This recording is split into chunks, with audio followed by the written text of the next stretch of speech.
안녕하십니까 조합원 여러분, 저는 경기도 건설지부 부지부장 양태조입니다. 반갑습니다. 징!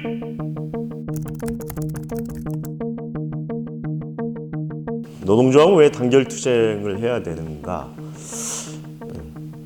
사용자와 노동자들은 자기 노동력을 팔기 위해서 사용자한테 고용이 되는 관계죠. 그럼 노동자와 사용자 간의 관계는 1대1 관계인데, 이 1대1 관계에서는 노동자 개인이 사용자를 이길 수 없죠. 사용자는 막강한 고용권과 모든 권력을 다 쥐고 있기 때문에. 그렇지만 1대1 구조에서는 노동자가 불리할 수밖에 없는 구조이죠. 그런데 이 노동자들이 한 명이 아니라 5명이 되고 10명이 되고 100명이 되면 상황은 달라지겠죠. 그래서 노동자들은 기본적으로 개인이 아니라 집단이 돼야 되고 단체가 돼야 되는 거죠. 그래서 단결이 필요하다라고 이야기하는 겁니다. 노동자들에게 단결은 반드시 필요한 거죠.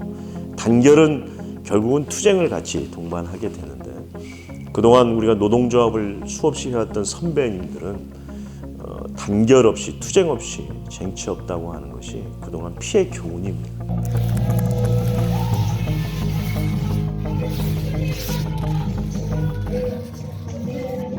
많은 사람들이 민주노총 왜 이렇게 과격하냐, 건설노조 왜 이렇게 과격하냐, 이런 이야기들 많이 하시는데, 이걸 잘 보셔야 됩니다.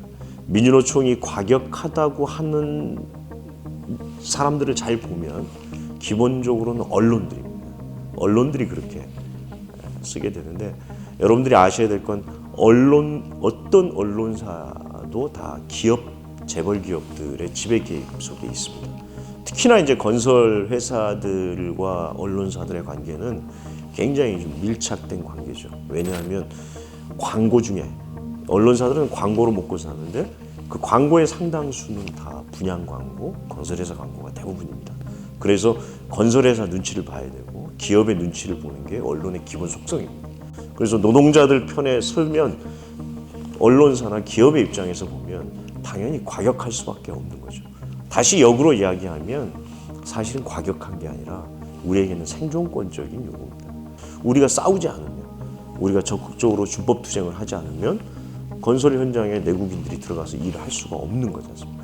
그걸 보고 과격하다고 하면 우리는 얼마든지 과격할 수밖에 없는 거죠. 민주노총도 마찬가지입니다. 수없이 많은 투쟁들이 있습니다.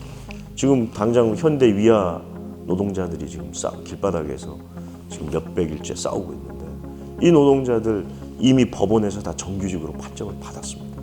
1심, 2심 대법 판결만 놔두고 있는데 대법원에서 판결을 하지 않고 있습니다.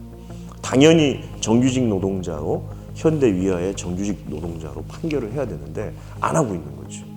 이런 상황 속에서 대법 판결을 피해가려고 노동자들을 울산으로 다 발령을 냈는데, 본인들, 내가 그 노동자라면 내가 거기서 울산으로 내려가겠어요? 그냥 순순히? 그렇지 않죠. 노동자들 입장에서 싸울 수밖에 없는 거죠. 그걸 보고 과격하다고 하면 어쩔 수 없는 거죠. 그게 이제 누구의 입장에서 보느냐에 따라 다른 것인데, 우리 노동자들의 시각으로 보면 그건 과격한 게 아니라 우리에게는 생존권적인 요구라고 하는 겁니다.